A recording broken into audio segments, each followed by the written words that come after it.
I was in urgent care the other day as a patient, and a lady walked in, professional lady, very articulate. And it was interesting because she's telling the front desk, "Oh, I hurt my back, but I'm going to my chiropractor tomorrow. I don't want him to just crack it. Can you guys see what's going on?" So I sat next to her. I'm a patient there. She's a patient, but I said, "By the way, nice to meet you.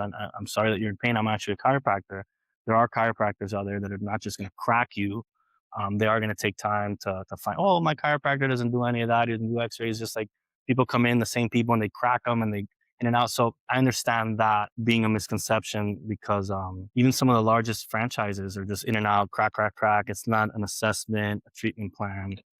So You really have to be careful. yeah, I would say we've always had an uphill battle. And I think that's why I'm always passionate, still doing what I do, because when I heard that from that lady, I was like, wow, like you really, that's what you think. You don't even trust that the chiropractor is going to know what he's doing. He's just going to go in there and crack you, but you want to go to urgent care and get x-rays done there and have a nurse practitioner, a physician's assistant, or general practitioner tell you what's wrong. So I understand like there could be a lot of value there, but a chiropractor who really knows what they're doing is going to find out what's wrong or send you out. But just hearing that from someone, I was just like, no wonder these urgent cares are so busy. I was like, damn, okay, well, I know we're busy as chiropractors because we have a reputation of 20 something years. It's just people don't know. Hmm. She just didn't know. If if you had an injury, you reassess someone.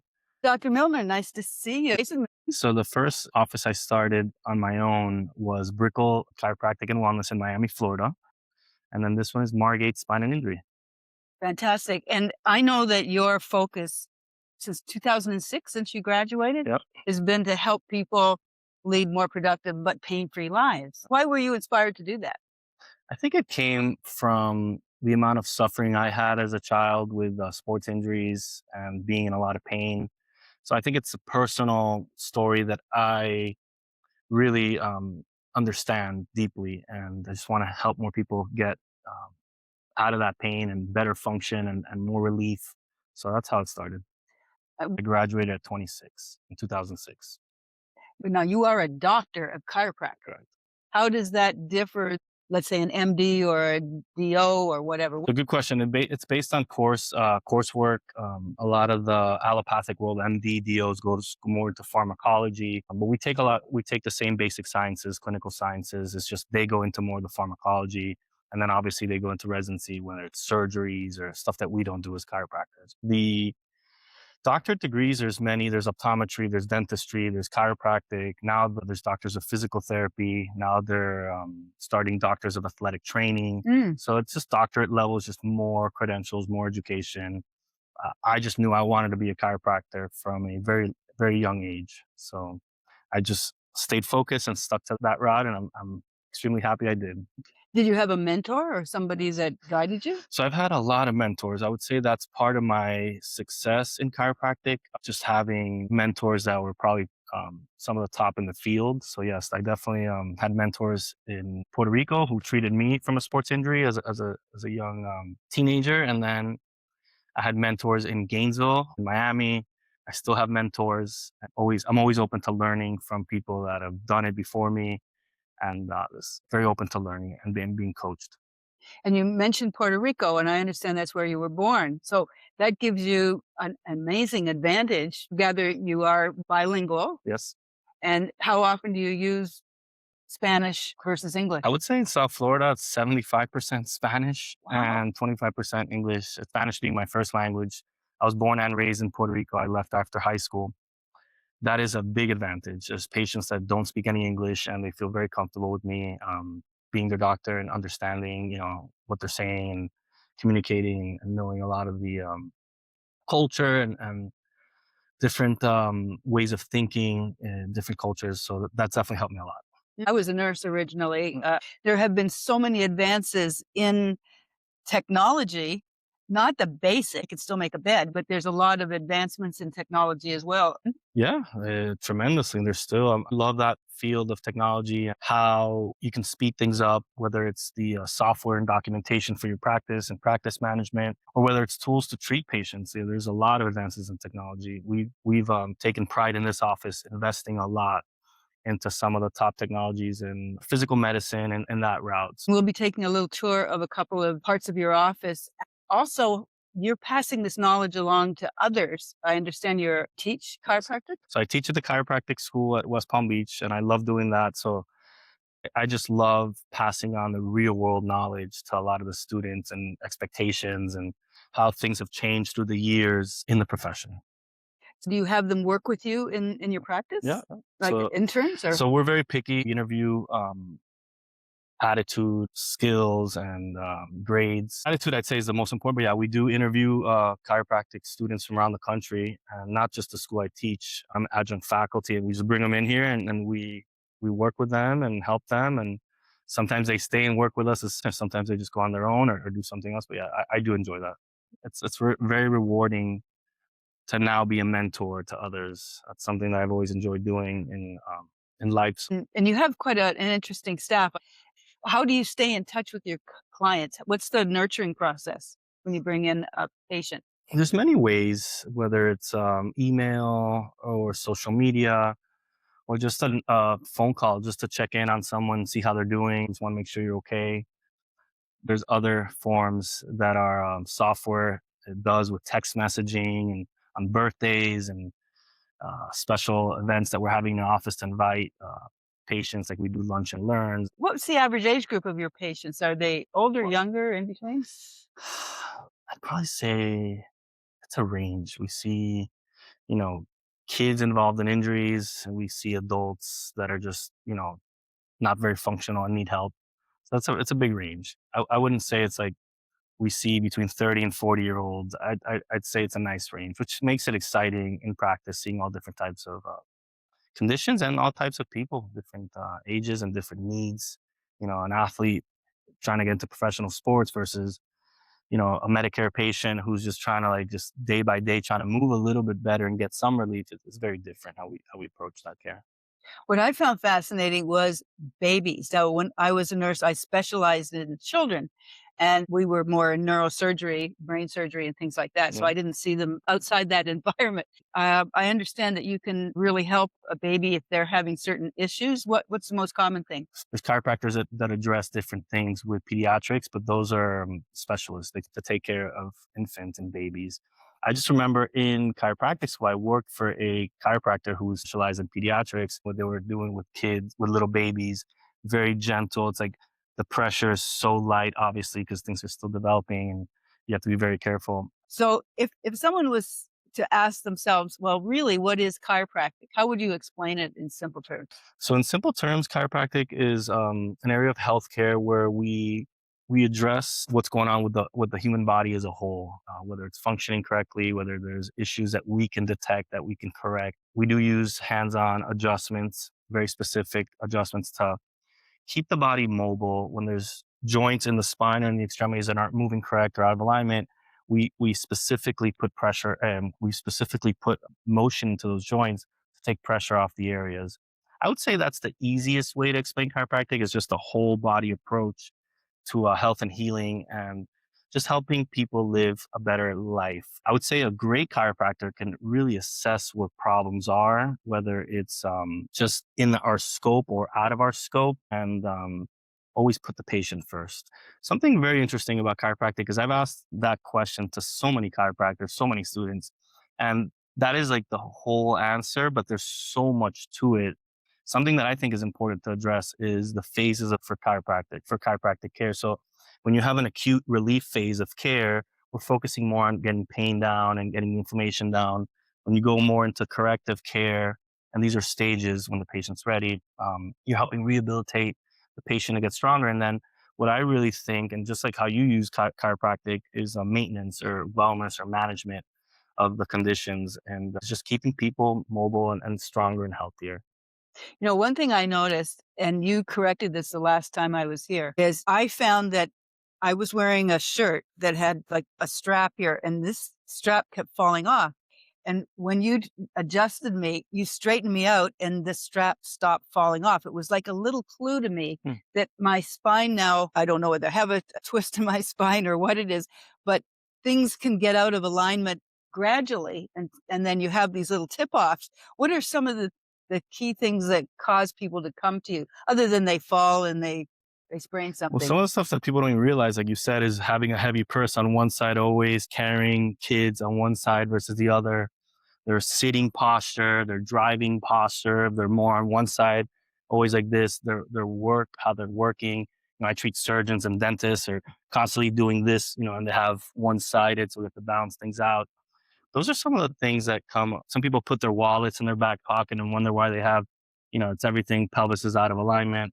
So that's why we take a very thorough medical history and then go into a physical exam before we come up with a care plan or a treatment plan to really see if we can figure out what's going on, what's causing the issue. A lot of times people sleep with their heads like this the whole night, and then they wonder why they have so much bad headaches and neck pain. So it's just educating. And then if patients say, well, that's how I can't not, well, do you want to continue having these problems? Because that's what's caused, that's one of the contributing factors. Is there something affecting your health right now, your energy, your sleep, your vitality, something that's making it harder for you to live the long, vibrant life that you want and deserve? You're not alone. So many of us wonder, how do we stay strong, sharp, and thrive in our golden years? And that's why I created this podcast, Golden Years Empowerment. And I'm your host, Gail Nichols. I am a registered nurse, now retired, but now devoting myself to interviewing experts in the field of health and longevity. So each episode features experts in that area that help with wellness, brain health, nutrition, movement, and finances, maybe caregiving, resilience, and more. And these are all people that share their practical tools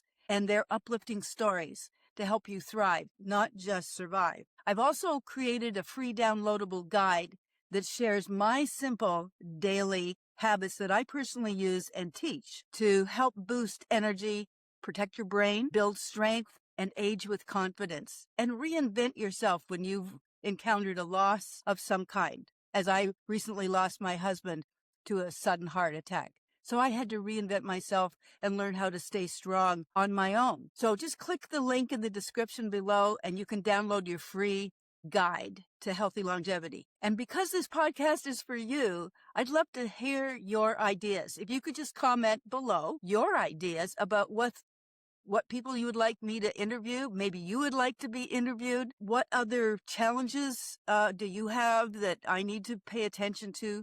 Or just what would you like to hear more about? So I do read all the comments, and I would love you to, of course, to share, subscribe, and just become a regular viewer of our podcast. So together, we are on this journey, and we can thrive well into our 90s and beyond. Thanks for being with me.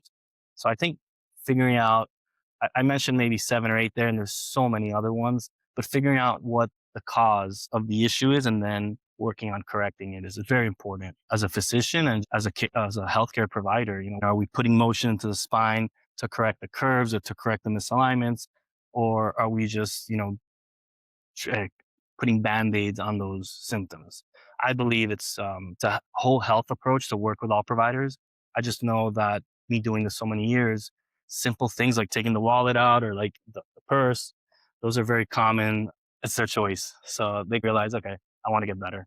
It's just we're into habits. We develop habits without even knowing. We have to address those habits and improve. Well, there's the old saying, as the twig is bent, so the tree shall grow. Yeah, So if you're yeah, that's always true. bending, That's true. you're going to grow that way. And I notice whenever I come in, you watch me walk. What are you looking for in that? I'm looking for a lot in gait, from how the steps of the gait, how the body is turned, how the head is, just looking at everything from the feet all the way until the top of the skull. It's so important. If you're walking and one foot's out and one foot's in, well, there's an issue.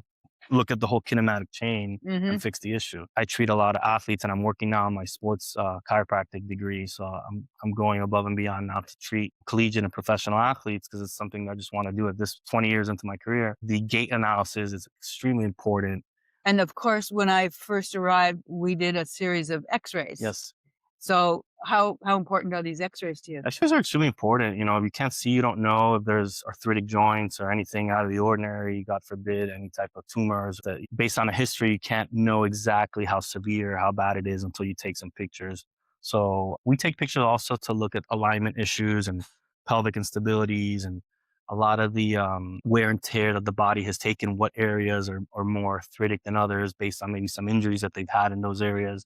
So yeah, I think it's extremely important. Disc spaces between the vertebrae. So X-ray is just one tool, and it's just like an introduction, but there's more advanced imaging and neurodiagnostics.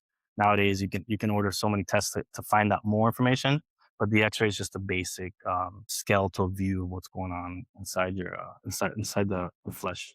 Well, I know when I come for my adjustment, you always check the X-rays just to Oh see yeah, I can't for remember all the yeah. listings, and I'll double check, I'll palpate because things can change. But where the main areas of stress in the body are. Um, I pull up the X-rays, I pull up the notes. It's always in front of me, and then we update X-rays as needed. So it's not like old X-rays and that's it. So we want to Mhm, update them to make sure mhm. if there's anything new that we need to find out. What are the common problems that you treat? I'd say in this office, it's a lot of trauma type cases, a lot of injuries. So we see shoulder, knee, ankle, jaw. You can see mouth concussions coming in the door after a motor vehicle accident. But yeah, the bread and butter of chiropractic has always been neck pain, back pain, and headaches. The interesting part is treating, for me, more chronic, and it seems like there's no hope. That those are the ones that light me up a little bit more because it's okay. Let's really put our effort into fixing this person if we can. So I have a sister that has migraine headaches that started when she was working in the bright lights. She had to go on disability. She's tried everything. I've had her go to a chiropractor, yeah, and that did help quite a bit. I guess it's a combination approach whenever you're dealing with any kind of injury. correct. You've got other specialists that you said that you work with.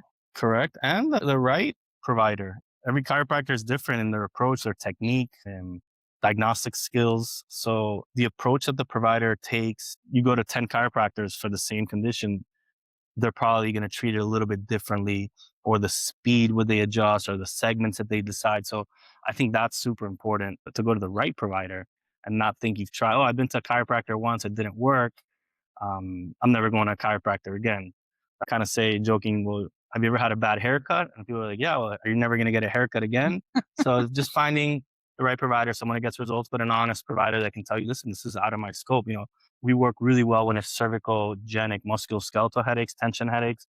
Migraines can be a little more tricky, getting into more of the blood work and sending out for allergies and different things that could be causing these migraines, and looking in the brain with certain scans. But the most common ones that respond really good to chiropractic are just tension, musculoskeletal. Once you adjust, and we can get into what happens with the adjustment, but those muscles just relax and the pain goes away.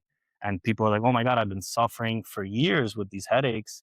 I've been treating tension headaches for over 20 years and great Mhm. results. A lot of the times when people say like, oh, there's no hope, I've been to a chiropractor. I was like, well, you haven't maybe experienced the way we practice or the way that chiropractor practices. So don't give up.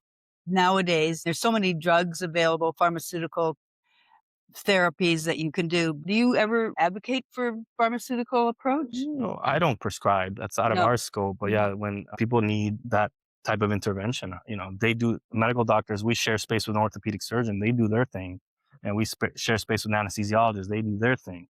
We send patients back with primary care doctors or urgent care centers, and being as a team, that team approach has not only generated a lot of referrals for me, and obviously I've sent to these providers. It's a different. We don't prescribe medicine. That's not what we do. Mhm. We're physical medicine. We prescribe, but not pharmaceuticals. And And patients massage are happy. therapists, sir? So I've worked with a lot of massage therapists. I think it's extremely important as another tool in your toolbox. But you have to go to the right massage therapist. It's just like going to the right chiropractors. That can be a little tricky. But yeah, massage therapy is the tension of the muscles. Your therapy helps a lot with pain relief. So that's technology as well. Depending on how much watts, and there's lasers that go from 1,000 to some of the stuff that we have, it goes into $40,000, $50,000 range. So it's just the power of the laser and being safe that it won't burn the patient. Different classes. The laser is very good for pain and inflammation, acute, Mhm. for musculoskeletal type pain and inflammation. What other types of therapies have you Another one used? that we're pretty excited about, I've been using it a lot on myself and on patients, is a specific type of shockwave therapy called soft wave. So that is something I learned with professional athletics in the NFL, in the Major League Baseball, and I just saw the results where there's chronic adhesions, and the shockwave therapy, the soft wave that we have is is very, very powerful, and it breaks up chronic adhesions. And then people are like, oh, wow. So Dr. Jayson Milner, you are a chiropractor, and you have many tools in your tool chest. This is one of them. What is this? So this is a class 4 laser. The laser, when it's turned on, we have goggles, so there's no looking at these lasers are very powerful. But let's say you have a tendonitis of this, the laser just goes gently over that area and just brings the inflammation down really, really quickly. So you're like, oh wow, the pain relief is very, very fast. So this is a class 4 laser.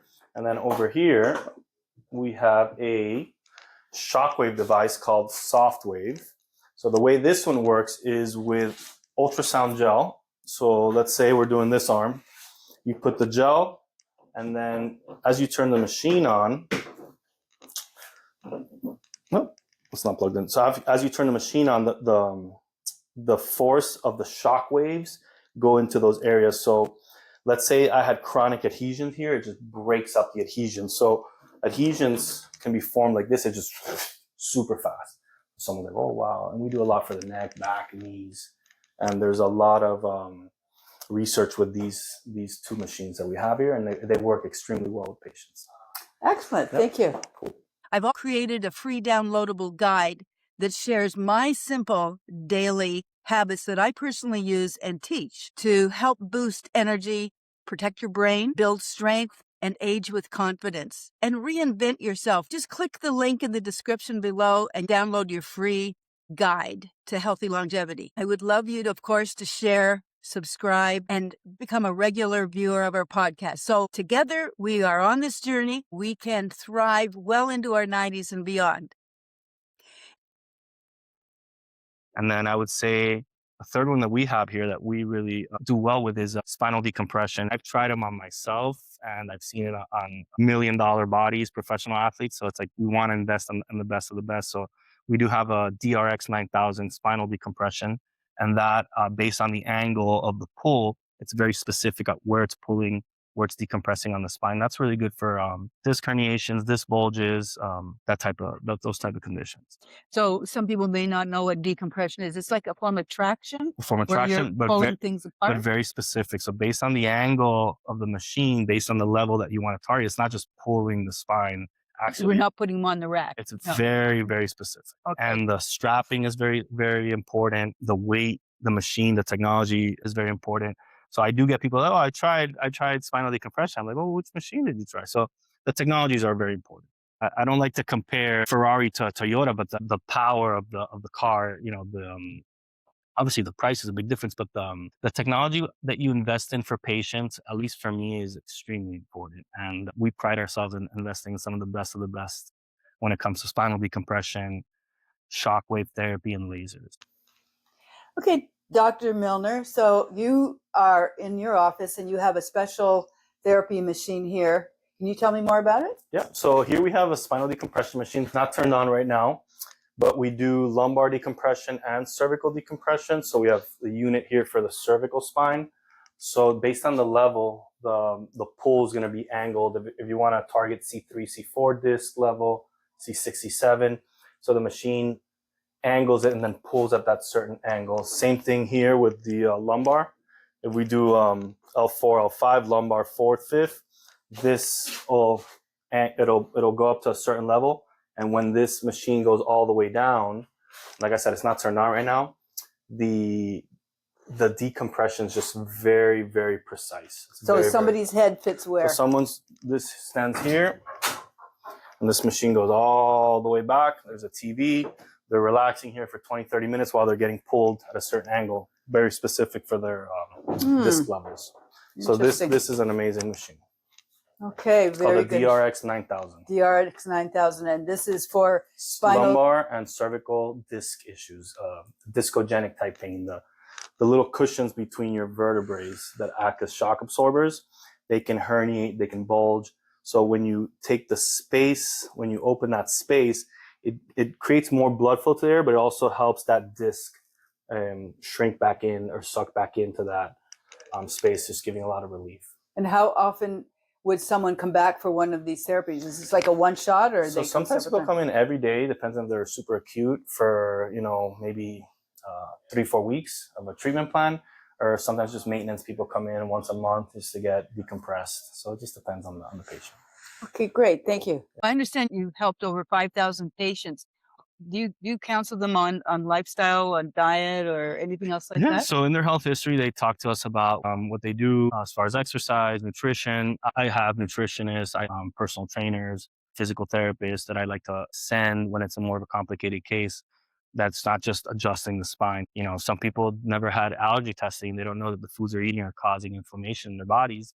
How much stress, emotional stress they have in their lives. They're going to do talk therapy. I sent a clinical psychologist who specialized in pain management and really addressing some of the emotional charges that people have that I don't have the skills Right. to knock that out. Yeah. We are aware that there's a lot of things contributing to a person's health. To me, it's so important, and the health of a patient, I take it seriously. So that's why I think I've been successful so many years. And having a team of healthcare professionals is very important. So what do you personally do to stay pain-free or active? Well, I worked out. I exercise consistently. I'm 46 years of age, and I've consistently exercised the right exercises too. I eat well. I stay hydrated. I keep my mind pretty calm. I don't take things too personally, let them affect me, because I know how that effect that has on the body.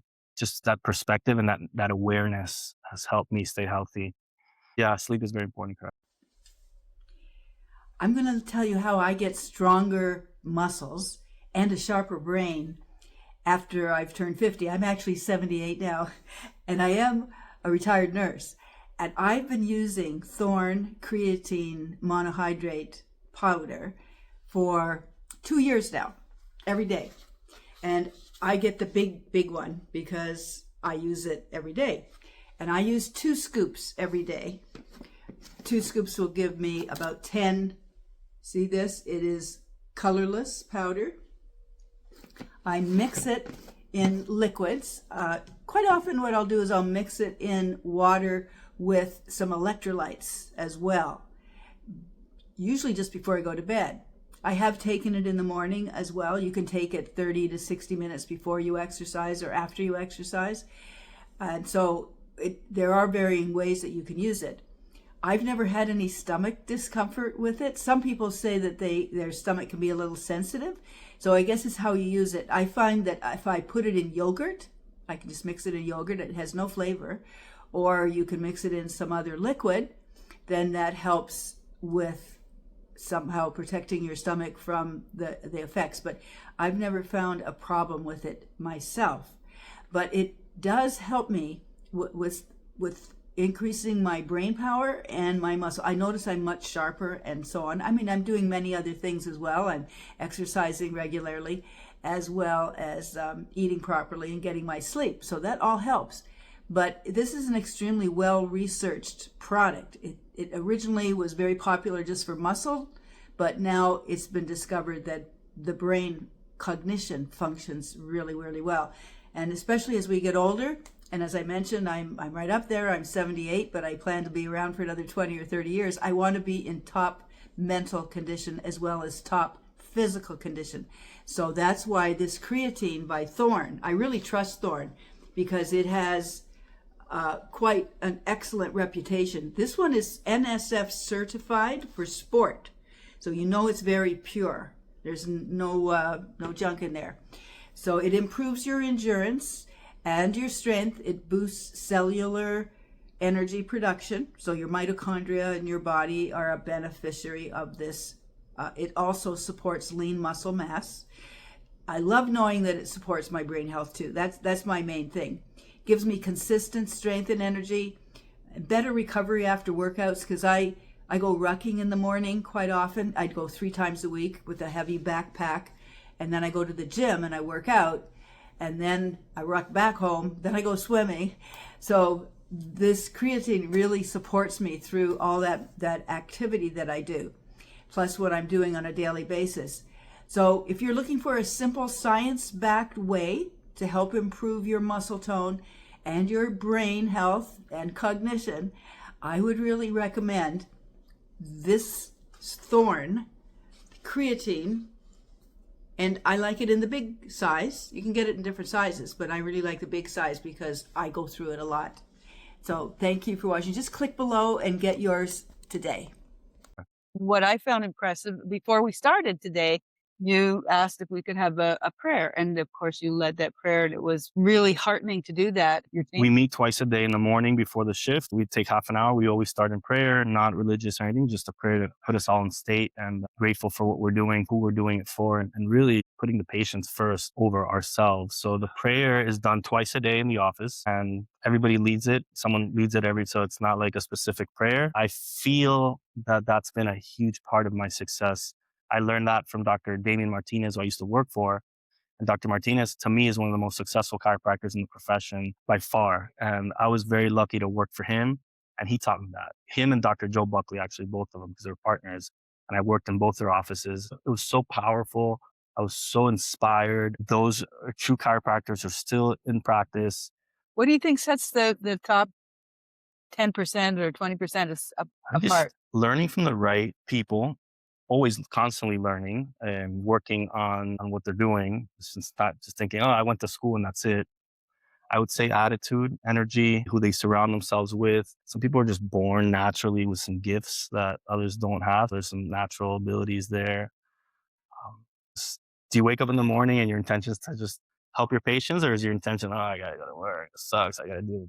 So that I believe that sets in chiropractic, because it's manual labor, it's a physical profession, takes a toll on our bodies.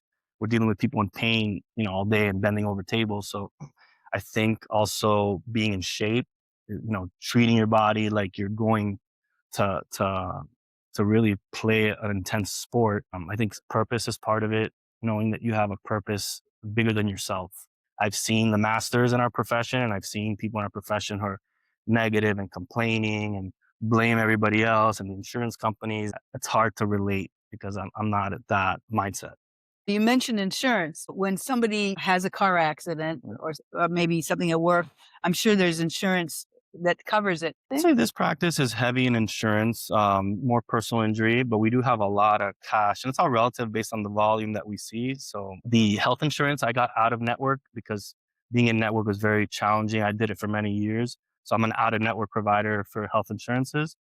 We take Medicare, that's an insurance, workers' comp, that's an insurance. So I think having a staff that knows how to deal with that, and you yourself as the owner or the doctor understanding, so you don't get like screwed on the insurance. But insurance covers, when you're in a car accident in particular, there might be a certain amount of benefits that are available for care, or there might not be. And you just have to like wait, if it's a legal case, for it to settle to then get paid something. And it's not guaranteed.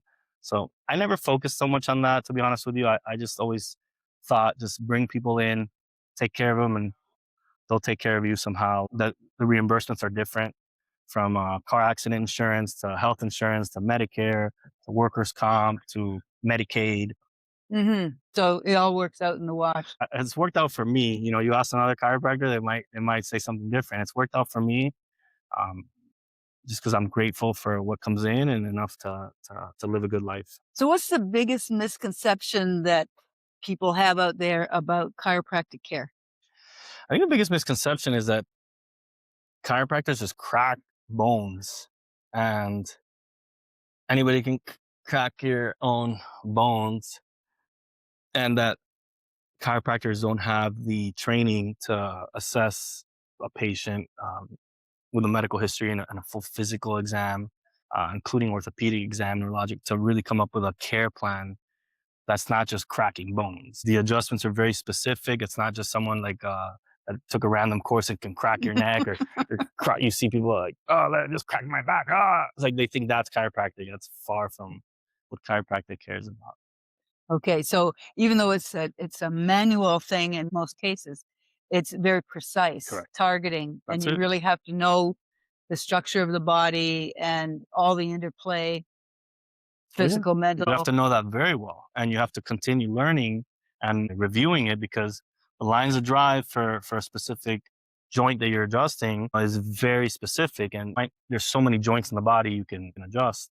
So why do you think some people wait too long? Because they And haven't found the right. they haven't found the right one. And My- chiros retire. It's a short practice span for most chiropractors. You don't see them doing it, 50, 60 years. And a lot of times they do hire help or an associate, and then the patient only wants to see that doctor, but they're so busy, so they try someone else. So I believe, to answer your question, it's finding the right practitioner. That's how it works. Yeah, well, word of mouth is always the best way. Yep. So if somebody wakes up every morning and they're, oh my back or my leg, what's the first thing they should do? What's their line of attack? Go to a professional, get assessed, see what's the issue, and see what options they have, because it could just be daily aches and pains from just arthritic joints, and there could be some options to give them some relief. But if they don't do anything about it, what typically happens? Or, someone that just tells you, maybe you should change the mattress, or maybe you should change your pillow. Or I always urge people to take care of themselves, especially if they're suffering a lot. Well, back pain is not inevitable, but that's, as you point out, that's probably your bread and butter, because the way we sit and stand and walk. The loading on the joints, the lower spine takes a lot of load on the pelvis. So yeah, sitting, standing, twisting, bending, it's a lot of the day-to-day activities that people do. If you don't have support and a strong core, sometimes they don't even know what to do, what not to do, or they're doing things to make things worse. We've touched a little bit on this, but what motivates you most to keep showing up every day? You've been doing this for 20 years and you still have a smile on your face? That's easy. It's an easy answer. It's the people. Mm-hmm. It's the people we do it for. That's it. I'm here for a purpose, to serve and help others and make a difference. And that's what motivates you. Then comes your staff, your employees, the people that you have in your business and your practice. Yeah, that's Excellent. it. Yeah. Simple. Click the link in the description below and you can download your free guide to healthy longevity. What would you like to hear more about? I do read all the comments. I would love you to share, subscribe, and we can thrive well into our 90s and beyond. Chiropractic's been around for a long time. When did it first start? It's documented to the first chiropractic adjustment. I believe it was way further before that, but the first documented adjustment was D.D. Palmer in 1895. He adjusted Harvey Lillard, which chiropractic developed from. Harvey Lillard couldn't hear. An adjustment was made and the hearing was restored. Wow. So chiropractic wasn't even started for back pain, neck pain, posture, rehab, but education keeps getting better and better in the chiropractic world. There's always new things. The body, the brain, the nervous system is so complex. Whoever tells you they've mastered every single detail, there's no way. What is the one thing that you've learned most from what you've done that would motivate people to want to at least explore chiropractic as a therapy, or maybe even become a chiropractor? I've sent a lot of chiropractors that were patients of mine to school. I think it's just staying humble, number one. So there's so much to always learn. Number two is how you show up every day, how you wake up, your attitude, your energy, your purpose, your intent, your mindset. I would say that's above anything. And thirdly, the technique that you use. So being so good, if I would have talked to chiropractors, which I do all the time, especially the ones in school throughout the country, be so good at your technique and adjusting what you're doing to the musculoskeletal system. Because once you get out of school, a lot of people don't continue learning and go to technique seminars, and they think that their technique is the best, but there's so much out there that you can use. Even just a small adjustment to your position of the body, how you adjust a patient. I took a job when I graduated where I pretty much worked for free in Gainesville just to learn from this doctor who was amazing. And most people don't do that. And so I think that being humble at the beginning to really be around the right people, the right mentors, I think learning and being aware of what you're doing, and then the technique. People say, oh, it's your personality that makes you so successful. You can talk to anybody and you're friendly and you're nice. I'm like, that's not necessarily the case. Yeah, I am very extroverted and outgoing, but I am also very introverted and I like my alone time. I still am excited to go now to a seminar in New York. I don't have to do that, but I'm excited to go there and just sit down and listen. Mm-hmm. I'm not the teacher. I'm just participating just to absorb knowledge. At this age and at this point in my career where I've done very well, I'm taking a sports chiropractic credit where I'm going to be doing 300 hours and taking exams and being able to be on the field with the Miami Dolphins or, you know, another the Marlins. And Right. to me, that's something that you just have to keep having, is that drive to, like I said, just helping people. And this time that you have on this planet, how much of an effect did you have on your patients? Did you give it all you have? Wonderful. Well, it's been a pleasure speaking with you Thank today. you. Thanks for taking the My time. pleasure. Great. And I'll see you in my next appointment and get Okay, we'll do it. feeling so I'm much looking better. forward to it. Okay. Thanks again, Dr. Awesome. Milner. Thank you.